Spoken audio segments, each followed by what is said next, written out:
Want to expand the influence of design? Pragmatic Institute offers interactive, actionable courses for designers who are looking to contribute more strategically in their organizations. Explore our offerings such as business strategy and design, and influence through storytelling at pragmaticinstitute.com/design.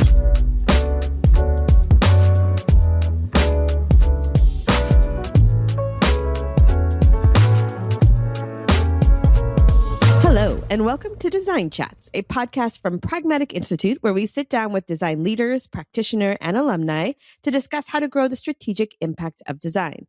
I am Rebecca Kalogeris, Vice President of Product Strategy at Pragmatic Institute. And today we're extremely excited to have with us Rochelle Williams, who is a lifelong passionate designer of all kinds. She is currently the lead product designer for Elsewhen, and just someone who I think has a really good sense of the holistically what it takes to really succeed in design. So we're extremely excited to have you here, Rochelle. Thank you for joining us. Thank you so much for having me. Great to be here. All right, we're going to start. Tell me a little bit about sort of what was your path into design? What's your origin story as a designer, Rochelle? Sure. So I thought I'd kind of zoom out a little bit because, as some people can probably tell from my accent, I'm not from the UK or from the US. Originally from Australia, and kind of obviously, well, maybe not obviously, but like grew up at home with my parents and my older sister. And my parents kind of, because of their jobs a little bit, decided to move around a bit when I was a kid. So kind of had a childhood split across Australia and the UK and New Zealand. And that actually kind of bled into my university. So I ended up studying my first 2 years in Auckland in New Zealand at a university called AUT, and then did my third year at Curtin University in Perth in Western Australia. And the reason I kind of just wanted to start there is because I actually think that origin story of kind of doing my study across two different universities that have very different styles, I think kind of started me on a generalist track.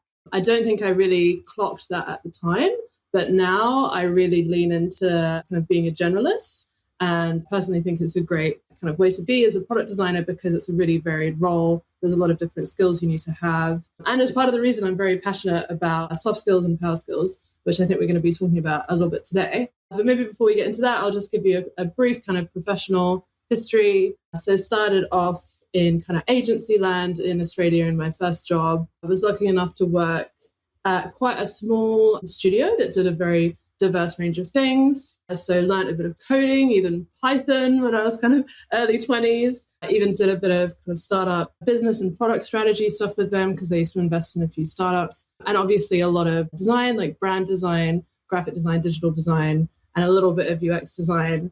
So that was as well a great kind of starting point to lean into my kind of generalist designer kind of trajectory. And then decided to make the move across to the UK, to London, because I was, obviously an ambitious designer out of uni. I'd spent a couple of years in Perth. But if you don't know much about Perth, like lovely place, beautiful beaches. My parents still live there with their 3 dogs, but it's maybe not the place to kind of like grow that career trajectory as much. So I kind of decided to move to London. As I'd lived in the UK before, I already had quite a good network here that I was keen to tap into. So yeah, moved out here. I actually, interestingly, originally wanted to start in branding strategy and really like hit all the kind of branding studios and agencies that I was following in Australia. But it's actually, and I think it probably still is, it's a very competitive field. And trying to go straight for a job like that, also with no kind of UK-based experience, I basically run out of track at a certain point and ended up kind of taking on a freelance job. I'm kind of intentionally being quite honest about this because I think it's good to hear, that absolutely. Not everyone has a success story necessarily from the start when they do something quite big, like move cities like that. So I did, that first year in London was quite tricky. I think I was kind of finding my own way. But my first full-time job I secured was at another kind of small marketing agency called Craven Lamb. And the interesting thing about that role was that literally like 6 weeks after I was hired, they were actually bought out. And obviously this was all happening before I was hired, but I wasn't aware of that. Right, no. Didn't come up in the interview. Exactly, it didn't come up. They probably weren't allowed to talk about it. No, they didn't. Exactly. But yeah, so they were bought out by a big kind of marketing advertising conglomerate called V Global. And they had, global offices across the world, like thousands of people employed. So it was a totally different kind of beast to what I thought I was working at. But it actually ended up working out really well for me because they had a kind of UX and product design team internally because they produced their own kind of e-commerce marketing products. So at one point, they ran a little internal training course for all of the designers at the company to kind of upskill them in that user-centered design. And during that, I kind of had this moment of realization that, wow, this like training course I'm doing after hours is the most interesting part of my job. How can I make that, the job I'm getting paid to do, basically? So yeah, like a few months later, one of their senior product designers resigned, and I kind of, went in there and talked to my boss and talked to the boss of the product design department and kind of got myself hired as an internal, more junior hire when that person left, which was a really great thing to do looking back, because I was actually working with a couple of super senior people that had actually taught the General Assembly course. Yep. Have you heard of General Assembly in the US? Yeah. So they were, obviously very, very good product designers, really good base of like the kind of process you need to follow in product design and good UX, like best practices, but had also both had quite a lot of experience training other people. So basically the perfect place for me to join as like a junior product designer. So I stayed there for a little while and then actually decided to tap into another kind of industry that I'd been thinking about for a while, which is basically finance. Because, when you're in London, one of the finance centers of the world, right? So like I just happen to know quite a bit about finance. My fiance is in finance. My dad's always worked in finance. My mom has done quite a lot in finance. So I was like, I feel like I should be putting that knowledge to use. And it's also something I was quite interested in at the time. So at that point, I moved to a fintech startup. And to be honest, like fintech startups in London then, and probably still now, are quite appealing. Like they're quite cool kind of places to work. So I kind of wanted a taste of that startup life. And that was great. So this was a startup called Bud in London, who's still going. So they basically work with open banking technology. So that was a great job to actually progress my technical skills more. They worked a lot with APIs and machine learning. I also worked very closely with front-end developers, which I'd done in the past, but was great to kind of refine those skills a little bit more. Things like building component libraries alongside a developer. So that was great.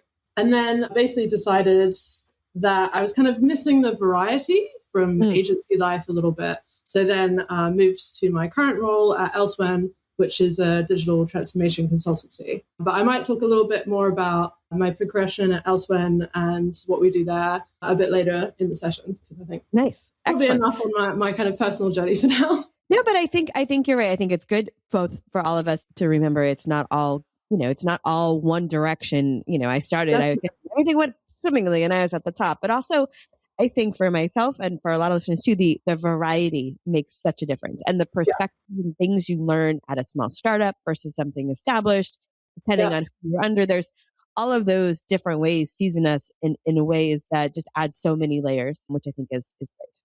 But as you alluded to, what we're going to talk today a little bit about is a topic I know that you love to speak on and I think is a really important topic, which is power skills. So let's talk a little bit about power skills, what those are, and sort of like maybe power skills versus soft skills a little bit as well. Sure. So yeah, as you said, really, really excited to be talking about power skills. I've kind of given a talk around power skills a couple of times and I'm working on a few articles around it. First thing I wanted to cover is that kind of semantics terminology piece. Because I think more and more these days people are hearing the term power skills, but some of your listeners might have only heard soft skills or maybe leadership skills and behaviors. To me, all of these things are kind of in the same bubble. But the reason I personally use power skills is it just feels like a much more accurate term for what you can actually get from these skills. And it almost like reminds you that if you refine and hone these power skills, then that kind of gives you power in the workplace. It literally will, mean you can drive that innovation, mean you can have bigger impact on strategy and all those kind of things. But I thought I might actually just read out a little quote that I found from, I think this is the first person to talk about this soft skills shift into power skills. So he's President Hanlon of Dartmouth College, and he actually talked about this way back in 2016. So he says, these skills are not soft skills. These are power skills. Power indicates something much more important and meaningful, creates a sense of necessity. soft skills sound like mushy nice to haves, but power skills sound like a must have. So that kind of hits the nail on the head for me as to why I personally call them power skills. And I think it's just, as I said, much more of a capturing term of what you're trying to achieve out of these skills. And I think it's also really smart because I do think sometimes soft skills are dismissed in their importance. And I do think that as women too, we often are very strong in some of these areas, but it's a way of being like, oh, well, that's nice. That's not important. But it is important. And it is important and powerful. And so I think it's a great and important change to sort of the lexicon in the space. Yeah. I might just add one more thing onto that as like something that I talk about a lot when I talk about power skills is technical skills are great, almost like up to a certain point in your career. So I think I'm not saying that people shouldn't worry about refining technical skills. It's still super important, particularly if you're trying to get up to like, say, mid to senior level. I think that is probably the place you should be spending your time. However, when you're trying to do that jump from senior to lead or senior to manager, that is when you really need to be thinking about these power skills. And I might just mention a few so people know what we're talking about. Absolutely. It's things like facilitation, collaboration, negotiating, conflict management, stakeholder management, all that kind of stuff that we know is gnarly, but like people don't really talk about. And you might not actually be like graded on in your progression frameworks, which is something that I have some experience with Elsewhen that I can talk about a little bit. And I ended up kind of bringing some of these power skill behaviors into our framework so that I kind of could give myself opportunities to express those, because I felt that was what was kind of holding me back from progressing into that lead role. And I do think I would echo that. We talk about that a lot also in the product management space, that the difference between a director of product management and a product manager is not who writes the better requirements, right? It is, in fact, who has a better sort of business savvy and business sense and some of these other power skills. And I think that's also true with designers, right? There is a point. You absolutely have to have those skills, but that is not what's going to get you to the next better, that you have a stronger UX design. It's going to be these other things. So if that's the area you want to go, which is okay too if it's not, but if it is, right, then these are the places that you need to invest in understanding, building, and demoing. Yeah.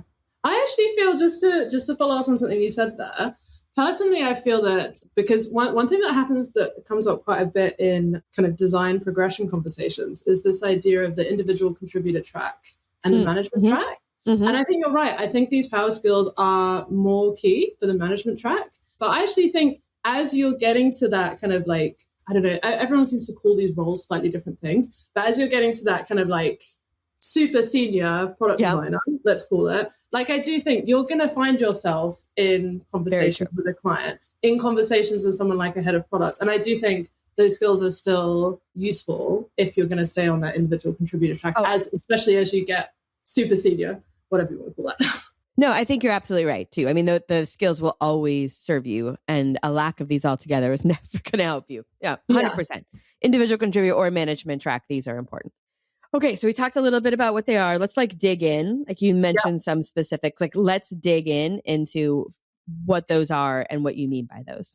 Sure. So obviously at Elsewhen, we use quite a few different power skills, but I thought I'd just pick up on 2 or 3 today that I feel like will resonate with designers, particularly, especially if you're trying to, create that impact in your organization and maybe either progress yourself or progress people in your team that you're working with. So the first one I want to start with is facilitation, which I mentioned, and I think is often kind of a hot topic in product design and UX.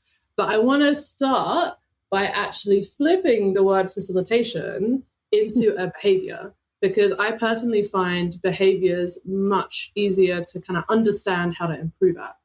So the behavior that I have transferred facilitation into is enable decision-making. So if you're, going into a meeting tomorrow with a group of people that tend to not really align, and it's one of those where you just chat for 45 minutes and nothing really gets decided by the end of it, being that person that is enabling decision-making, I feel like is almost a really clear, like, call to action of, okay, if you are taking on that responsibility in that meeting, it is your job to enable those decisions to be made. So how are you going to do that, right? Like, I'm going to talk about a few tips. So first one, know what drives your stakeholders. So I think, again, this is kind of a basic thing that people talk about, but I feel like Elsewhen in my last couple of roles, I've started taking it to another level of depth. So you don't just want to know their name and their role. You really want to know what is motivating these stakeholders in the room.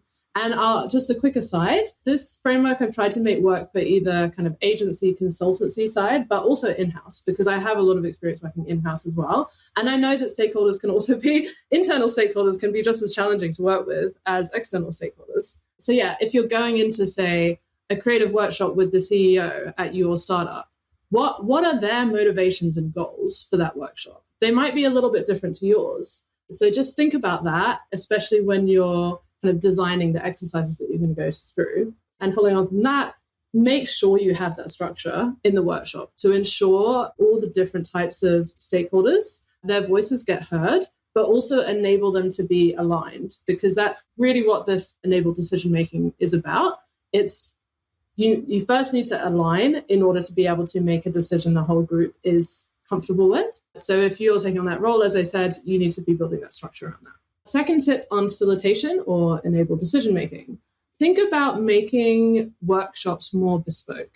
So I think, and this can apply to meetings, I think, as well, but I use workshops because we tend to build a bit more structure around workshops. You might use a FigJam or a Miro board. I actually really encourage everyone, even if you're in kind of a fairly random meeting, say with even a couple of other designers, often at Elsewhen, we will get up a FigJam board, 5 minutes into that meeting and just start putting things on Post-it notes and arranging them. And it's amazing how you can actually build that structure even around what feels like a fairly loose meeting. But if you are using kind of a base workshop template, say something like customer journey mapping, another thing you can do is kind of questioning the status quo of that workshop. So there might be certain swim lanes that you always use, things like, the emotional journey and like tasks and touch points. But maybe for this particular project you're working on, there might be something a bit more specific. For example, I was actually chatting to our director of product yesterday about a productivity project we did with Spotify. And because it was all around productivity, for them, instead of that kind of emotional line, we had a productivity line, which means you could see the dips and peaks in the team's productivity and really hone in on where we could be improving that productivity in their kind of process. And finally, we have a bit of a catchphrase at Elsewhen, which is we try and put as much kind of thought and effort and design finesse into our workshops as we would designing a product. Like our workshop boards are kind of something to behold. We spend some time putting our workshops together, but that's because particularly as a consultancy, that kind of hour or two workshop with the client, say kicking off a project, is invaluable for us because we don't always have heaps of time for them. So yeah, I think really consider your workshop design as part of your design process, not just go and grab a template and that'll work. And the last one on this is kind of similar to the bespoke workshops, but it's all about being adaptable. So a few things you can do to be adaptable. If you are building that kind of workshop structure in something like FigJam, one thing you can do is break a session up into smaller chunks. So you might have an hour, but you've got, 3 20-minute chunks, which means if the first chunk is maybe not going very well and you feel that you're not getting much from it, maybe you don't actually spend 20 minutes on it. You only spend 10 minutes on it. And actually the second chunk you're getting heaps from, and you're like, actually, I feel like we should stick with this and even cut the final one so that we can really get as much as we can from this exercise. So that's one. Another thing to remember, particularly kind of post-COVID, is think about how you're structuring your session, depending if it's in person fully, remote fully, or hybrid.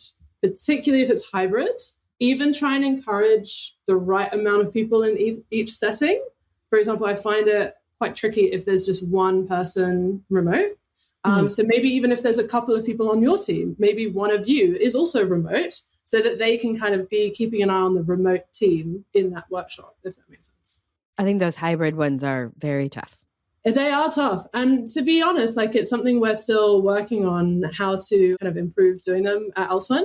I actually went to another conference recently all around Web3 and kind of AI and that kind of stuff. And there was a very interesting talk around holograms and this idea of a Jedi council. Right? I totally went right there. Right? And you can imagine it, right? And it's absolutely. you have the perception that everyone's in person, which I thought was a really quite cool concept. I'd be very keen to try out their beta if they do a beta. But yeah, I think it's something that we're all kind of thinking about more. Do you want me to go through another one? Yeah. I mean, I think there's a lot of good things on facilitation, and I do think it's also one of those areas that designers tend to be strong, but sometimes we also take for granted where our strengths are, right? And I think this is just being super intentional into leaning in on those and to putting a little bit of extra effort in, whether it is something internal to the design group you're doing, internal within the organization, or external with a client, that spending a little more time in here is going to get you significantly more rewards for that session, as well as I think again is a very good demonstration of this type of power skill. Yeah, exactly. I love a word you use there, by the way, intentional.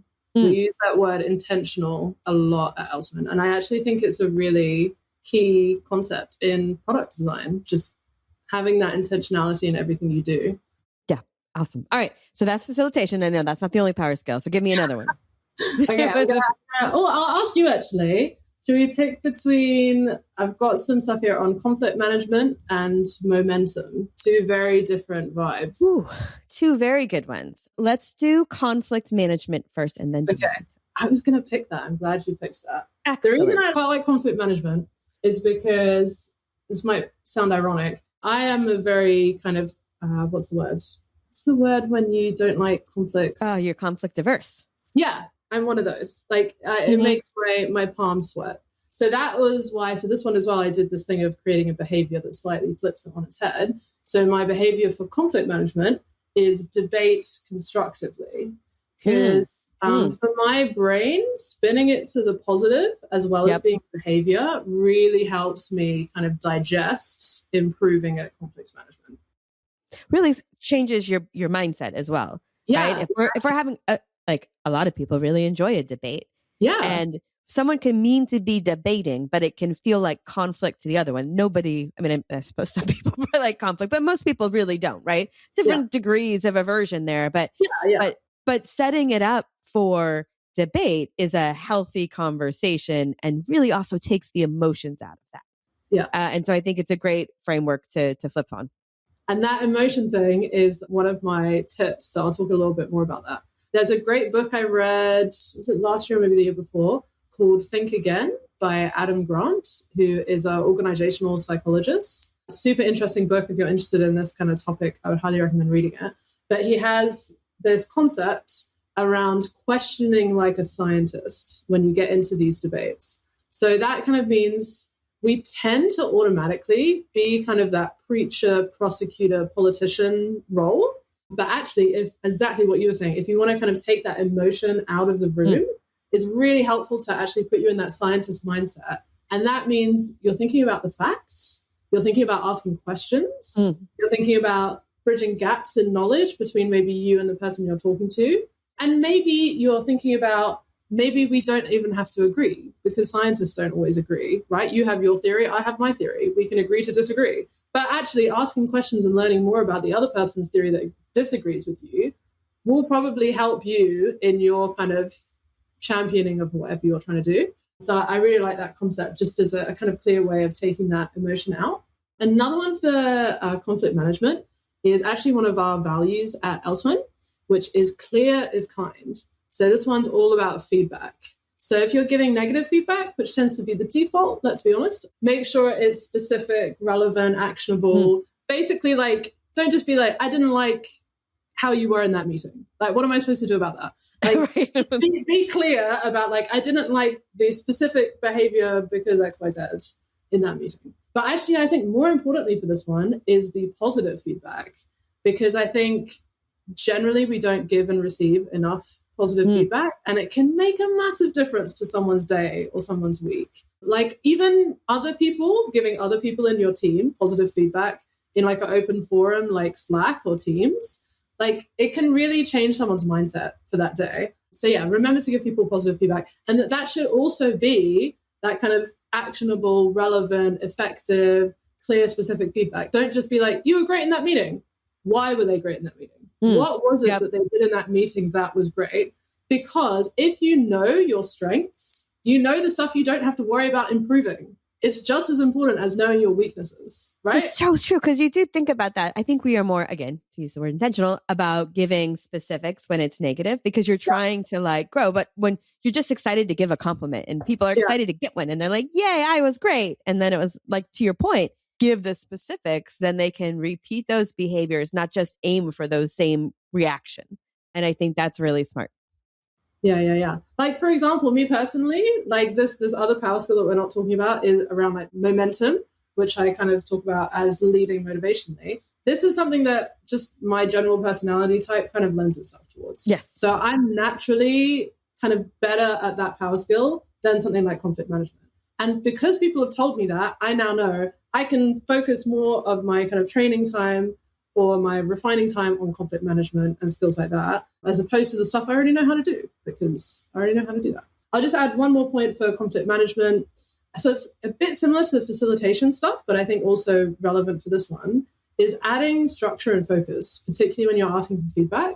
So my favorite example for this is something like a design critique. I'm sure we've all been to a design critique with people in there that are not designers, and you're asking for everyone's feedback, and people love giving designers feedback.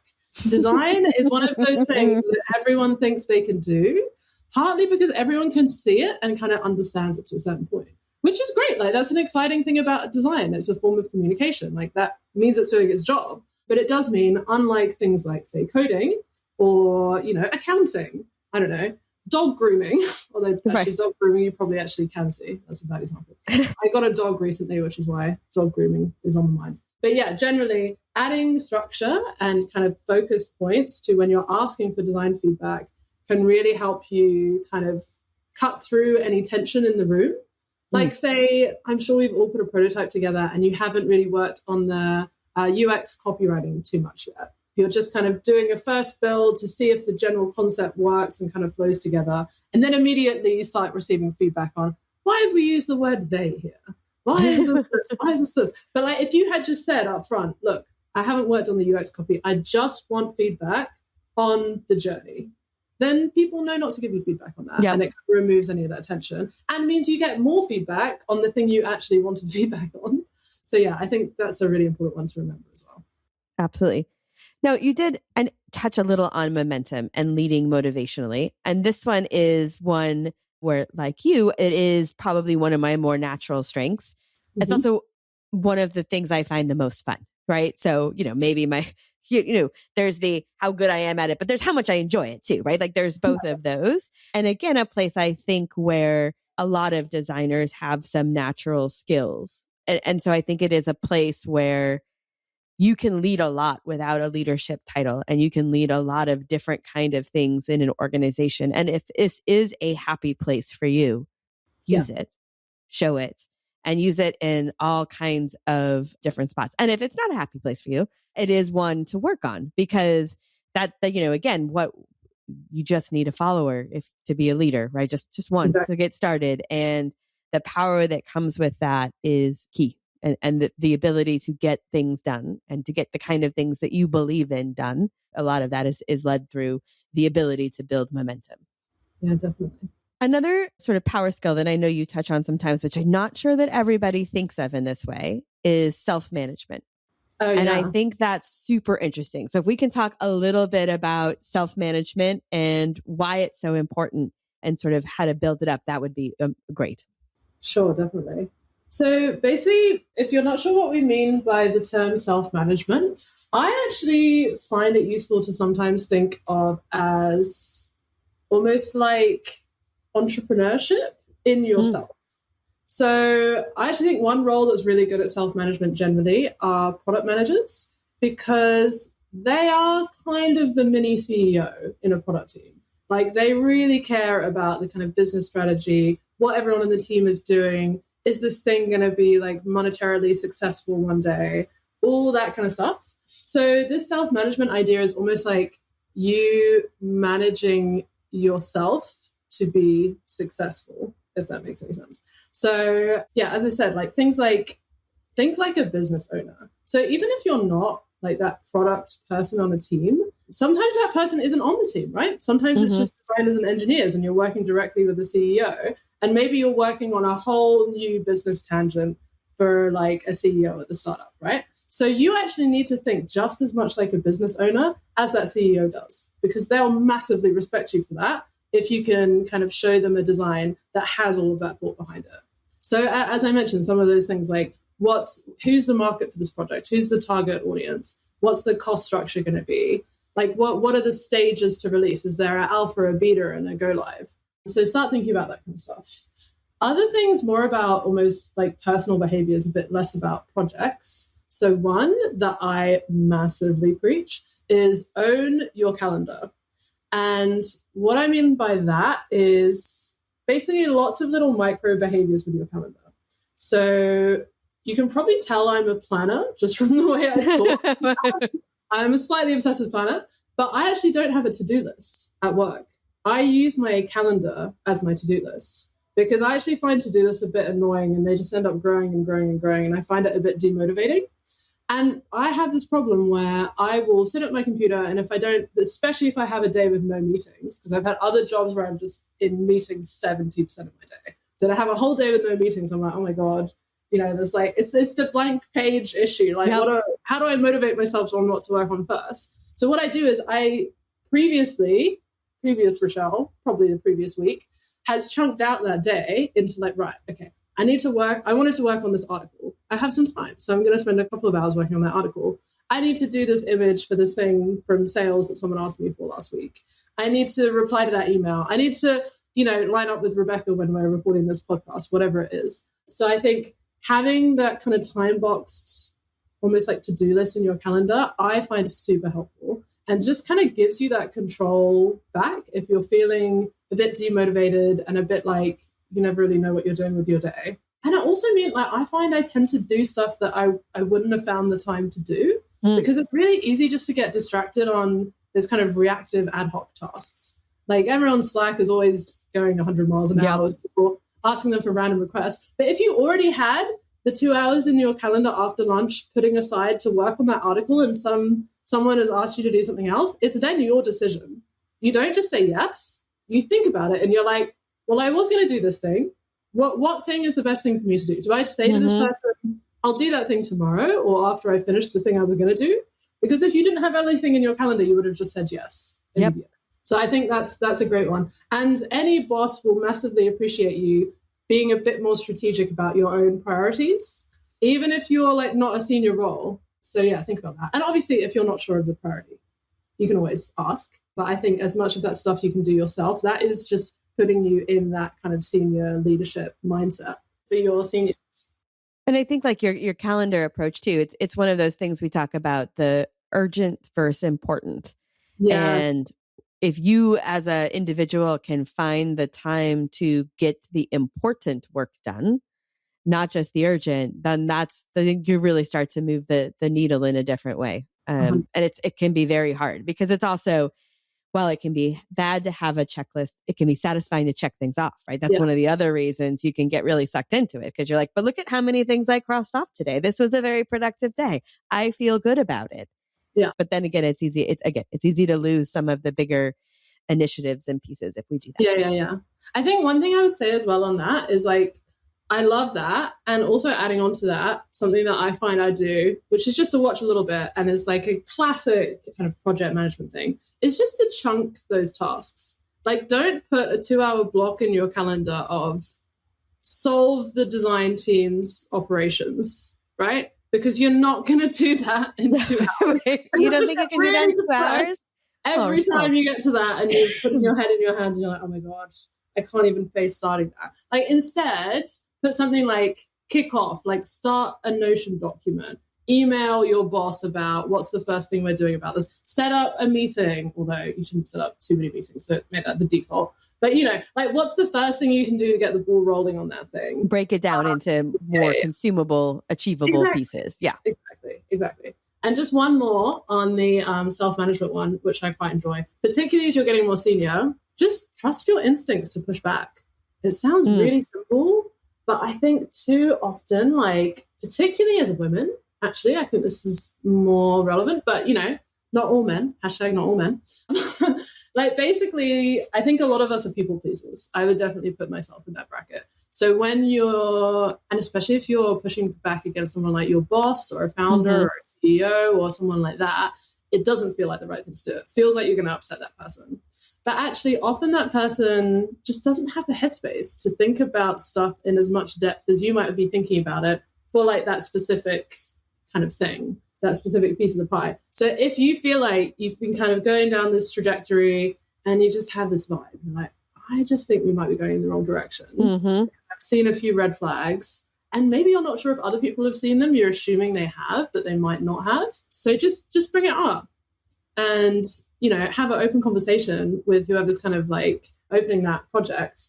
And, just remember that you were hired for your expertise. So if you use that expertise to tell someone more senior to you, that they might want to change track a little bit, like that, they should appreciate that. So yeah, try and get the confidence to do that. I think that's a really important one as well. I think it is a really, really important one. And again, I think I always say that, well, they pay you for your opinion, right? Like they're not just looking for yes. And I said, and if it's really, really important, then they're paying you to give your opinion twice, right? Yeah. Like then at some point you've got to be, okay, I've done it and now I'm going to do everything to make it work, right? Like that's always got to be the default. I'm not away, but it is a real miss. I think it's a responsibility of us. And again, as we move up the ladder, I think it becomes more and more a responsibility. You can't just, olay and watch it go by. You do need to speak up and give your reasoning, right? Like, I mean, this is not like it's dumb, right? And obviously that's not what we're talking about. No, exactly. Right. But it's how you do. But I think it is a really, really important skill. Yeah, definitely. Self-management is a fun one. Yes. And again, I think something people don't necessarily think about as, I should, this is a power skill, but I think it really is. And as a boss, it's a really valuable skill in an employee when they come with that, right? Yeah. And the amount of trust I have when they're building those plans and delivering on them without my intervention, it's a different level of employee. Yeah.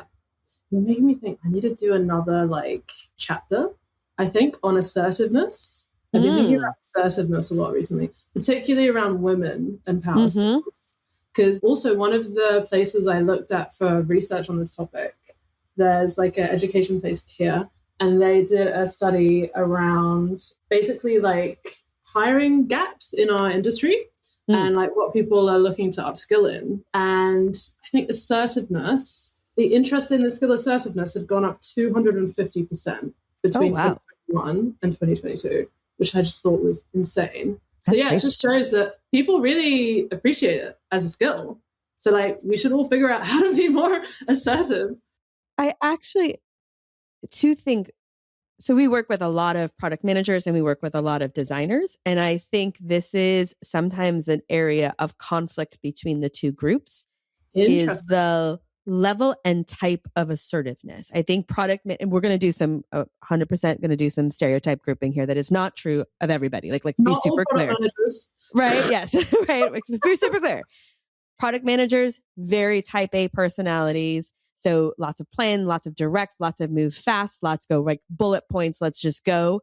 And I think designers often with the level of empathy we bring to our projects are, if we give feedback, it is not as direct, right? Yeah. When we give it, we are thinking about how it's going to be perceived and we're thinking about the person and we're adding a lot of that in there that sometimes it feels very direct to us, but it doesn't come into the same level of directness as the product manager. And they can feel really kind of abrupt to a designer when they give feedback. And you're like, well, why did you just come in and just start doing that? And I think there is, and it's some level of assertiveness. It's a lot of the things we talked about, different ways they give feedback. But there is, I think, some of that tension point can come in from that piece where one feels steamrolled and the other feels like, why didn't they say anything? And they're like, I did, but you just didn't hear it the same way. So anyway. That's actually, that's a point I slightly glossed over in the facilitation one. But there's something else I talk about with facilitation, which is so similar to this, is when you're in that meeting with those different personality types, how are you designing the meeting in such a way that they're kind of equally heard?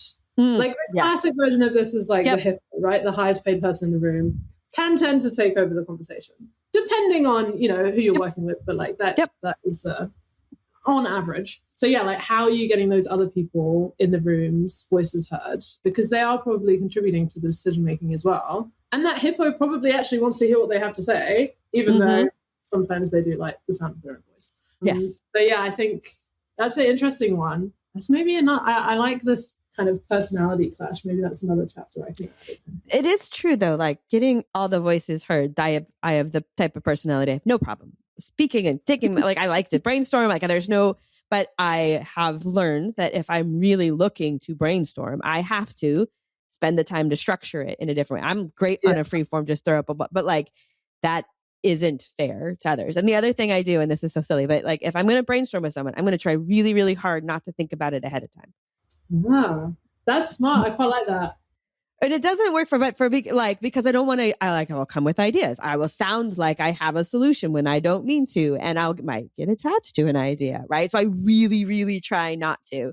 That is like a trick I just grew into recently. So it obviously took me quite some time to realize that, I would set up a brainstorming, but I'd been thinking about it so long. And then I was like, gosh, why aren't they brainstorming with me where I am? It's like, well, it's because you've been brainstorming in your own head for like 2 weeks. That's not fair. That's not, Yeah.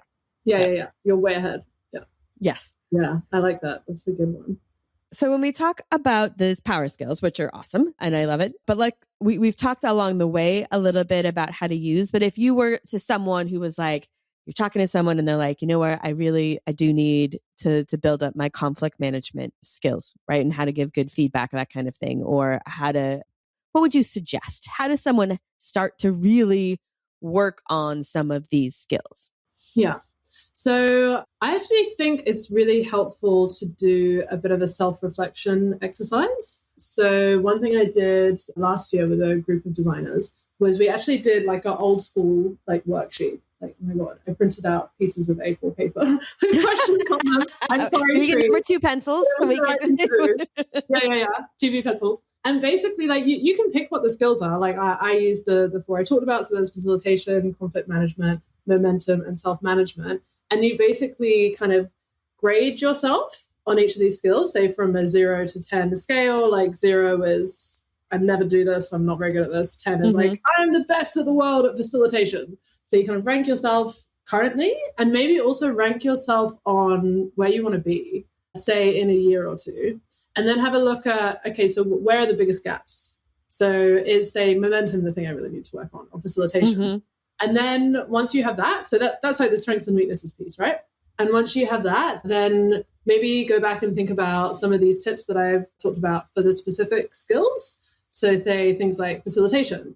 How could you create the time and space to bring some of those kind of structural things and some of those context pieces into your project plan for the next time you want to facilitate, say, a kickoff workshop at the start of a project? The other thing I would say is really important is, particularly if you're a bit less senior, like talk to your boss about, am I being graded on this stuff? And if not, should I be?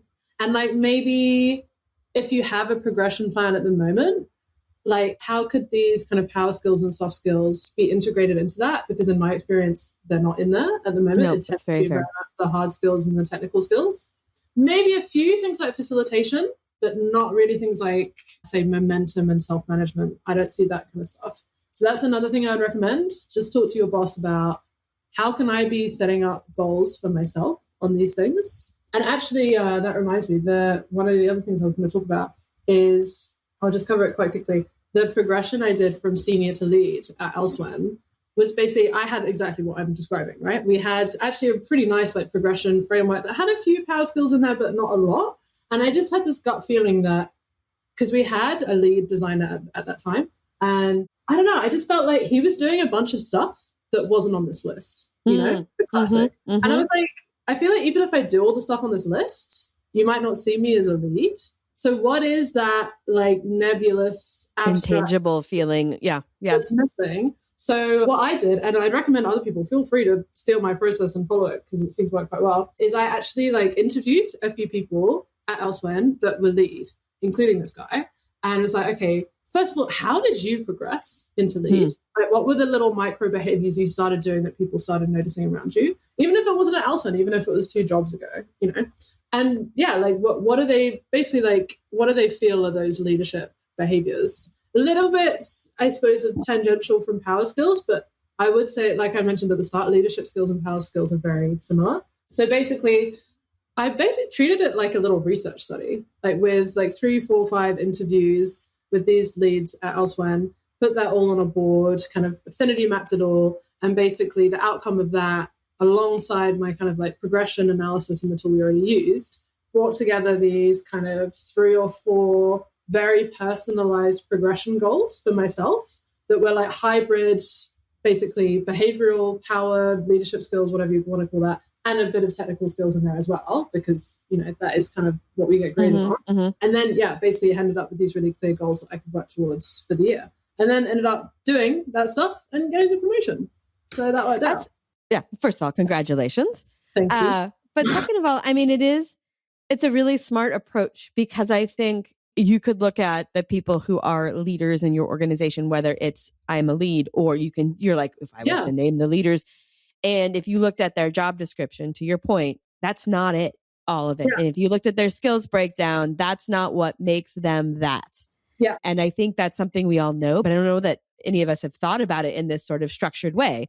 Great. Let's figure out what it is, what's filling up those spaces in between that really makes someone successful. And I think interviewing a variety is a really interesting way. And also, when you're talking about the workshop you did where everybody, I'm switching topics for a second here, but everybody sort of had their worksheet and they graded themselves. Yeah. I think that's really smart. I also wonder, are we self-aware enough? Is there a value in feedback from others where they're like, ooh, you think you're not good at this. I think it's actually one of your strengths. You're just harder on yourself because it matters more to you. Or you might think you're great at this, but like, great point. Like, especially think facilitation. I think great facilitators have super high facilitation standards. So like even you know, to me and you, they're like 99% of the world's best facilitator. For them, they might be like, oh, I'm like 60%. Because I know so much about facilitation that I know all the stuff that I'm not doing. Right, exactly. Like any other person, they would be amazing. So yeah, I really like that. Maybe there's another version of this like self-reflection that you actually do with your team. Although I would say it's tough who to ask, right? It's because this kind of stuff is a little bit more vulnerable actually than the technical skill stuff. So it's a tricky one, but I do like that. And I'm a massive fan of that, like 360 peer feedback, whatever you call it. I think that's super, super important. Also, try not to just do that once a year. Try and do that like 2-3 times a year. You work on different stuff through the year, right? With different people. So yeah, I like that idea. Yeah. And I'm not, it's a little scary sounding because you're going to put yourself out there, and I'm not sure who the right person to ask is, but there's something there, I think, even if it's like, these are the things I want to work on, right? So you've already said, I want to work on it. Help me do that. There are some people who will be happy to help you. And then there are some who are like, nope, I don't do that.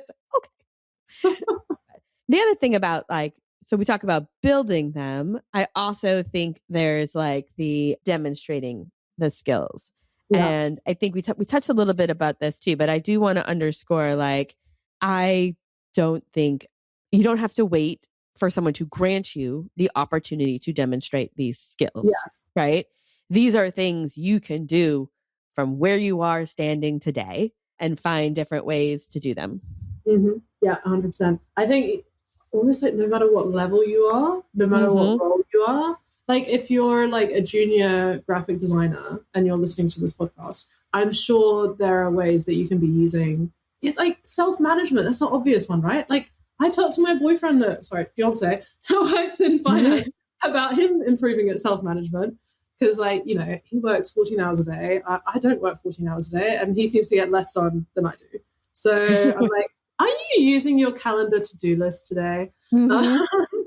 So I think you can use it basically whatever level or role you are, and it can be just as helpful. And you might find it, you know, you progress a bit faster if you use these. So yeah. Awesome.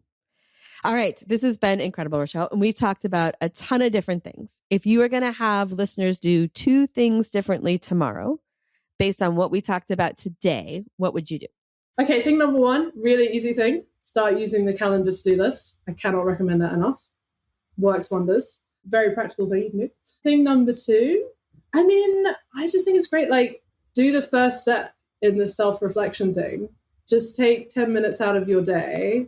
And, you know, even if you just do it on your notepad or whatever, just think about, like, what are the kind of power skills that are my strengths, and what are the kind of power skills that are my weaknesses? And that will just give you like a pretty basic base to start thinking about how you can be improving at these things, and maybe give you something to talk to your boss about at your next kind of check-in on how you can be maybe improving at some of them. So yeah. Great advice. All right, Rochelle, thank you for taking the time to share your story and your perspectives here at Design Chats. It has been an absolute pleasure to have you. Thank you so much, Rebecca. It's been a pleasure to be here. All right, that does it for today's episode. Thank you everyone for listening. And don't forget, if you want to learn more about how to contribute more strategically, drive value, build influence, be sure to check out all the resources at pragmaticinstitute.com/design.